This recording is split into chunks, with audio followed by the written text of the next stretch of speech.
আপনি হয়তো আপনার যে মানুষটাকে নিয়ে আপনি হয়তো আলোচনা সমালোচনা করছেন, আপনি হয়তো সেই মানুষটা হয়তো আপনার সামনে নাই। আপনি সবাই সাধারণত এই কাজগুলো পিছনেই করে।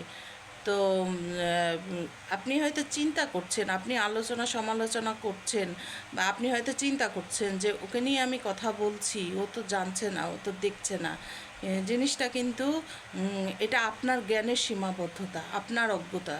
এটা আপনাকে সবার আগে, আপনি মানেন বা না মানেন, এটাই রিয়েলিটি। যে আপনি হয়তো মনে করছেন যে সেই মানুষটা জানছে না, দেখছে না, বুঝছে না। আলটিমেটলি রিয়েলিটি কিন্তু সেটা না। আপনার ভিতরে আপনি একটা মানুষকে কিভাবে ধারণ করছেন, সেই মানুষটা যত শত মাইল দূরে থাকলেও সেটা বোঝার মতো ক্ষমতা প্রত্যেকটা মানুষের ভিতরেই কিন্তু আছে, এবং অতটুকু জ্ঞান চক্ষু সব মানুষ